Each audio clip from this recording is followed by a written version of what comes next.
정말 안 하려고 하면, 정말 노력하면, 정말 조금만 신경 쓰면 지킬 수 있는 일들이 많아요. 그런데 너무도 쉽게 깨져버리고, 너무도 쉽게 무너져버리고, 너무도 쉽게 쓰러져 버리는 그 죄악이 있는데, 그것은 무엇이냐면 바로 오늘 이 계명이에요. 이 계명, 이 계명. 거짓 증거.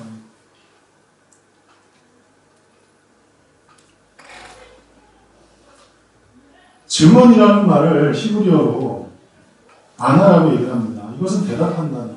대답. 여러분 대답할 때 어떻게 대답해요? 말로 대답할 때 있죠. 그쵸? 여러분 대답 안 하고 삽니까? 대답 안 해요? 대답하시죠? 대답할 때 어떻게 합니까? 말로 대답할 때가 있어요. 네, 아니요 라고. 그러다가 어떤 경우에는 눈으로 대답할 때도 있죠. 저희 아들 주찬이하고는 저는 가면서 이렇게 얘기해요. 이렇게 얘기하면 뭐냐? 너 먹을래? 너 안 먹으면 아빠 먹어도 돼? 이러면 주찬이가 이러면 먹어도 돼요. 네. 그렇게 대화할 때도 있어요. 대답하는 게 눈으로도 대답할 수 있어요.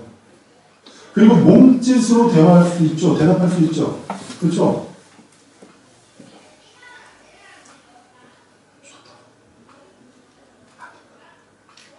그죠? 말로 안 해도 몸짓으로 대답할 수가 있어요. 자, 여기서 중요한 의미가 있어요. 대답한다는 게 증언한다는 것이라고 한다면 우리의 모든 것을 조심해야 된다는 거예요. 우리의 눈도 조심하고 우리의 손도 조심하고 우리의 몸짓도 조심하고 우리의 대답하는 모든 것도 조심해야 된다는 거예요. 이웃에 대해서 거짓 증거하는 일이 있어서는 안 되는 거예요. 이웃에 대해서 다른 사람에게 거짓말해서는 안 된다는 거예요. 이웃에 대해서 다른 사람에게 중상고약해서는 안 된다는 거예요. 이웃에 대해서 다른 사람에게 왜곡된 사실을 전해서는 안 된다는 사실이에요. 그런 모습이 세 가지로 정리가 됩니다. 첫 번째는 의도적으로 이웃에 대해서 거짓된 이야기를 하는 사람들이 있어요. 있지도 않은 사실을 상상해내면서 소설 쓰는 사람들이 있어요. 이 사람들은 국가적으로 육성시켜야 돼요. 우리나라도 노벨 문학상 한번 받아야 됩니다. 그렇죠? 없는 사실도 만들어낼 수 있는 이러한 대단한 창작력을 갖고 있는 이 사람들은 국가적으로 육성시켜야 돼요. 그리고 문단에 등단시켜야 돼요. 그리고 그 사람들 쓴 그 모든 것들을 어떻게 해요? 한번 책으로 내고 시켜야 돼요. 왜? 노벨상 한번 받아야지. 우리나라. 일본도 계속 받는데 왜 우리나라 노벨 문학상 못 받습니까?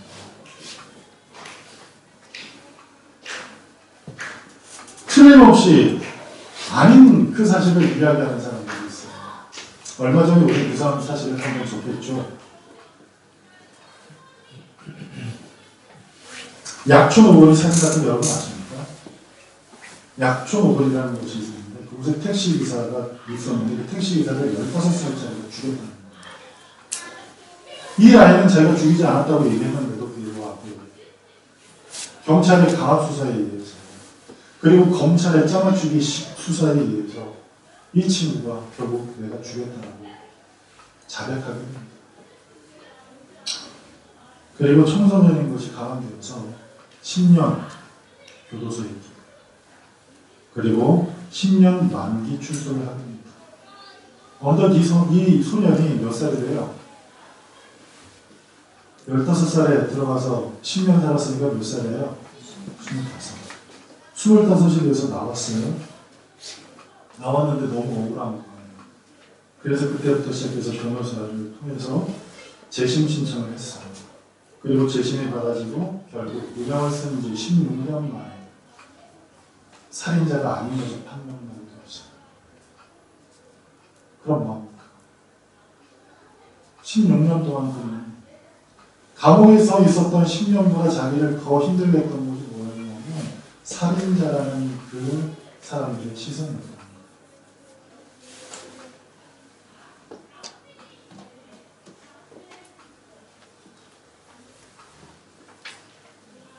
이런 일을 행하는 사람들을 향해서 어거스틴은 이렇게 얘기합니다.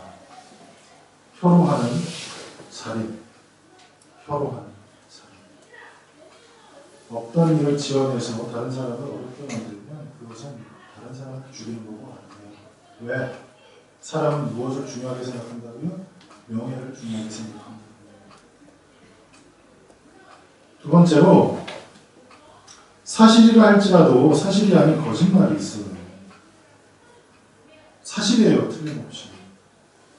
그런데 그 사실을 왜곡시키면 그것이 거짓말이 돼요.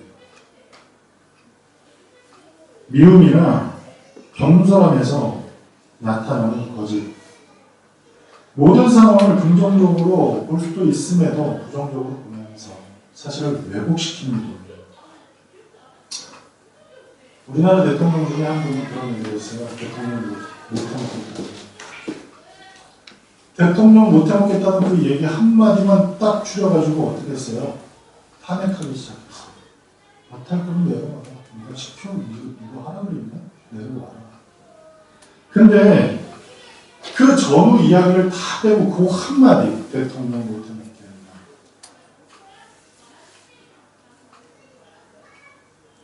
얼핏 들으면 어때요? 대통령 못해먹겠다고? 하지 말아야지. 그러려면 어떻게 해? 하야를 하던, 그죠? 또 하나는 뭐예요? 탄핵을 받던. 둘 중에 하나는 되겠지. 그렇게 생각할 수 있을 거예요.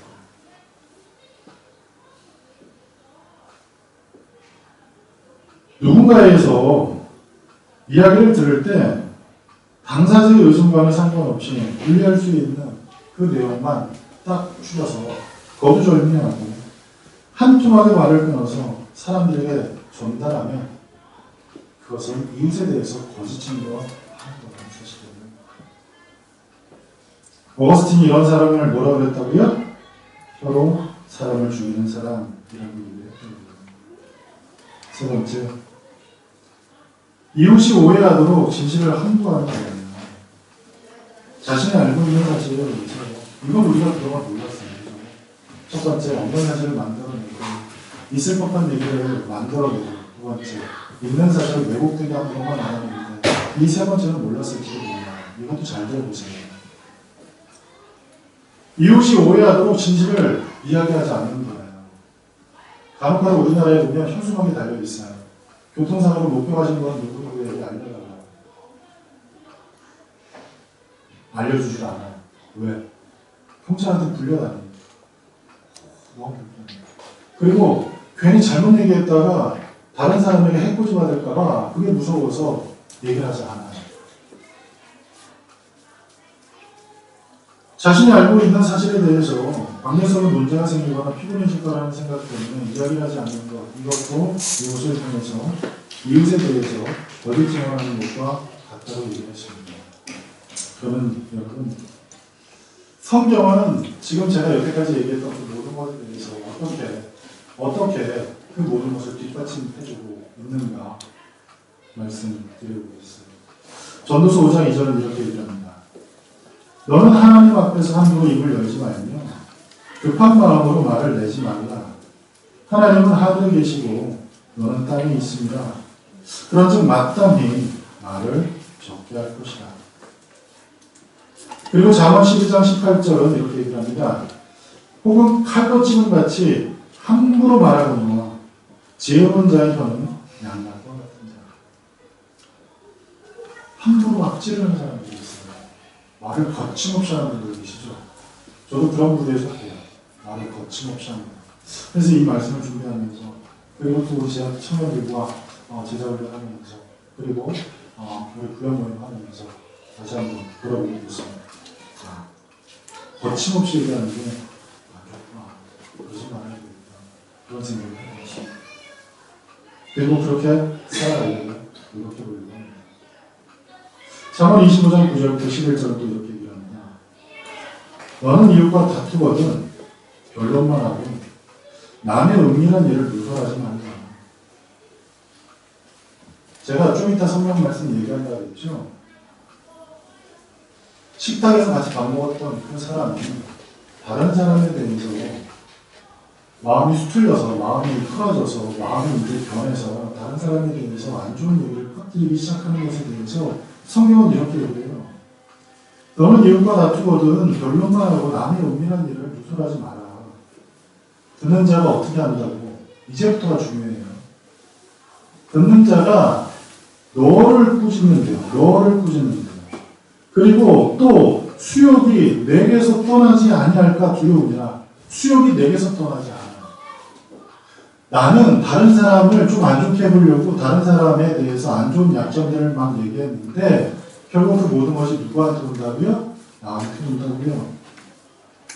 너를 꾸짖고 또 수욕이 내게서 떠나지 않는데요. 사람들한테 욕먹기 시작한다는 거예요. 그래서 어떻게 하래요? 경호에 합당한 말은 아로새긴 은쟁반의 군사가 같아요. 그래서 경호에 맞는 얘기를 하는 게 중요할 것 같아요. 그리고 야고보서 1장 26절은 이렇게 얘기합니다. 누구든지 스스로 경건하다 생각하며 자기 혀를 제갈 먹이지 아니하고 자기 마음을 속이면 이의 사람의 경건은 헛것입니다. 참 무서운 얘기죠. 우리의 경건을 우리의 삶으로 증거할 수 있는 방법은 무엇이냐면 우리의 말은 줄이고 행함을 나타내는 게 경건이라고 성경은 이야기하고 있습니다. 그리고 또 에베소서는 또 이렇게 얘기를 합니다.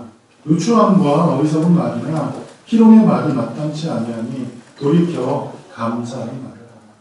무슨 말을 하래요? 따라합시다. 감사하는 말을 하자. 감사하는 말을 하자. 따라합시다. 감사하는 말을 하자. 감사하는 말을 하자. 그렇습니다. 감사하는 말을 합시다. 하나님 감사합니다. 하나님 감사합니다. 그러면 이제 우리는 어떻게 합니까? 먼저 경건을 연습하시기 바랍니다. 말의 경건을 연습하시기 바랍니다. 다윗은 내 입술에 파수꾼을 세워달라고 했어요. 내 입술에 파수꾼을 세워달라고 기도했어요. 그 말은 무엇인가 하면 말의 실수를 줄이겠다는 거죠. 말의 실수가 줄어들도록 파수꾼을 내 입에 세우겠다는 거예요. 두 번째로 소문을 퍼뜨리거나 그리고 다른 사람에 대해서 험담하는 사람, 그 사람들과는 가급적이면 가까이 하지 마시기 바랍니다. 왜 그러냐면요, 그런 얘기를 자꾸 듣다 보면 내 마음이 황폐해져요. 우리 옛말에 좋은 말도 한두 번이라는 얘기가 있어요. 그렇죠? 좋은 얘기도 한두 번 듣다 보면 질리는데 안 좋은 얘기를 계속 하는 사람 옆에 있으면 그 영향을 받아요. 그래서 나도 부정적인 사람이 되고 그리고 내 입에서 어느 순간 또 부정적인 얘기가 나오기 시작해요. 다른 사람을 덩달아서 험담하기 시작한다는 거예요. 그게 왜 안 좋은지 좀 이따 얘기해 드릴게요. 자, 세 번째로